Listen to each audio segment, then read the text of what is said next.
Hello, good morning. അപ്പോൾ എല്ലാവർക്കും എന്തുണ്ട് വിശേഷം? ഇതത്ര വലിയ രാവിലെ ഒന്നുമല്ല കേട്ടോ, 7:30 ആയിട്ടുണ്ടാവും. 7:30 ആകുമ്പോഴേക്ക് തന്നെ നല്ല വെളിച്ചം വരും കേട്ടോ രാവിലെ. അപ്പോൾ രാവിലെ എണീറ്റു, അപ്പോഴേക്ക് ദോശയാക്കിയിട്ടുണ്ടായിനി. പിന്നെ ഞാൻ രാവിലെ എണീക്കുമ്പോഴേക്ക് അമ്മ ദോശയാക്കും കേട്ടോ. ദോശയും സാമ്പാറും ചമ്മന്തിയും ഉണ്ടായിനി. പിന്നെ ഇന്നലത്തെ മത്തി പൊരിച്ചതും ഉണ്ടായിനി, മത്തിക്കറീൻ്റെ ചാറുണ്ടായിനി. പിന്നെ ഞാനൊരു മുട്ട പൊരിച്ചതും കൂടി ഉണ്ടാക്കിനി. അങ്ങനെ ദോശ കഴിച്ചിട്ട് പിന്നെ പിന്നെ കുഞ്ഞ് എണീച്ചു, നീമോശ എണീച്ചിട്ട് അവക്കും ദോശ കൊടുത്തു. പിന്നെ ചോറ് നമ്മൾ അടുപ്പിലാണ് കേട്ടോ വെക്കൽ. അപ്പോൾ വെള്ളം തിളച്ചിട്ടുണ്ടായിനി. ഇനി ഈ കുടിവെള്ളം കുറച്ച് കോരി വെക്കും, എന്നിട്ടാണ് കേട്ടോ അരി അടുപ്പത്തിടൽ. അങ്ങനെ അരി അടുപ്പത്തെല്ലാം. പിന്നെ ഇന്നലെ നമ്മൾ കാഞ്ഞങ്ങാട് പോയിട്ട് വരുമ്പോൾ പാരിയും നങ്കും വാങ്ങി. അങ്ങനെ നങ്കും നമ്മളെ പാരിയ വാങ്ങിയിട്ടുണ്ടായിരുന്നു. അപ്പോൾ അതെല്ലാം ഞാനും അമ്മയും കൂടി വൃത്തിയാക്കി. നങ്ങിൻ്റെ സൈഡിലത്തെ രോമെല്ലാം കളയിട്ട്, എന്നിട്ട് അത് മുറിച്ച് കളഞ്ഞിട്ടാണ് നങ്ക് വൃത്തിയാക്കൽ.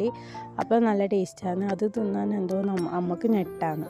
അപ്പോൾ അമ്മ അതെല്ലാം കളഞ്ഞിട്ട് ആക്കല്. അപ്പോൾ പാര നമ്മൾ മുറിച്ചൊരു പരിവായി പോയി ഗൈസ്. കാരണം അതിൻ്റെ നടുക്കൊരു മുള്ളു പോലത്തെ സാധനമുണ്ട്. അപ്പോൾ അതിൻ്റെ തൊലി ഫുൾ ഇളക്കി കളയണം. അപ്പോൾ അതിങ്ങനെ ഇറച്ചിയെല്ലാം വന്നിട്ടുണ്ടായിരുന്നു. അപ്പം നങ്കി ഇങ്ങനെ പറ്റിച്ച് വെച്ചു, അതിൽ തേങ്ങ ഇട്ടിട്ടാണ് വെക്കൽ.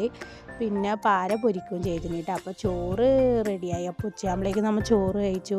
നല്ല കൂട്ടുകറി ഉണ്ടായിനി ഇന്നലത്തെ. പിന്നെ സാമ്പാറുണ്ടായിനി. പിന്നെ ആ നങ്ക് പറ്റിച്ചതും നമ്മളെ പാരക്കറിയും കൂട്ടിയിട്ടാണ് കേട്ടോ ചോറുണ്ടായിനി. ഒന്നും പറയണ്ട, അടിപൊളി ടേസ്റ്റാണ് കേട്ടോ. നല്ല സാമ്പാറും നല്ല കൂട്ടുകറിയായിട്ട്. ഇത് ഇന്നലത്തെ സാമ്പാറും ഇന്നലത്തെ കൂട്ടുകറിയാണ്. അപ്പോൾ നല്ല രസമുണ്ട്. അപ്പോൾ നമ്മുടെ നാട്ടിലെല്ലാം നങ്കി ഇങ്ങനെയാണ് കേട്ടോ വെക്കൽ. നങ്കി ഇങ്ങനെ പറ്റിച്ച് വെക്കും. പിന്നെ അതിൽ വെളുത്തുള്ളിയും തേങ്ങയും നല്ലോണം ചതച്ചിടും കേട്ടോ. അപ്പോൾ നല്ല അടിപൊളി നങ്കാന്ന്. ഭാര്യ നല്ല ടേസ്റ്റ് ഉണ്ടായിട്ടാ. പിന്നെ ഇവിടെ ഇഷ്ടംപോലെ കാന്താരി ഉണ്ട്, പക്ഷെ അത് പറിക്കാൻ പോകണം. കാരണം വളപ്പിൻ്റെ ഉള്ളിൽ റബ്ബറിൻ്റെ ഉള്ളിലാണ് ഉള്ളത്. പോകാൻ തന്നെ ഭയങ്കര പണിയാണ്. അപ്പോൾ കാന്താരിയും കൂടി ഞാൻ നിലച്ചിട്ടുണ്ടായിട്ട്. എന്നാൽ കാന്താരിൻ്റെ നല്ലൊരു ടേസ്റ്റാണ് അത് നമ്മളിങ്ങനെ വെക്കുമ്പോൾ.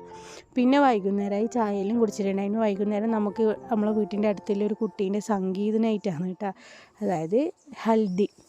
അപ്പോൾ അവളെ ഫ്രണ്ട്സെല്ലാം കൂടിയിട്ടാണ് ആങ്കറിങ്ങെല്ലാം ചെയ്യുന്നത്. അപ്പോൾ ഇതാണ് ചെക്കനും പെണ്ണും.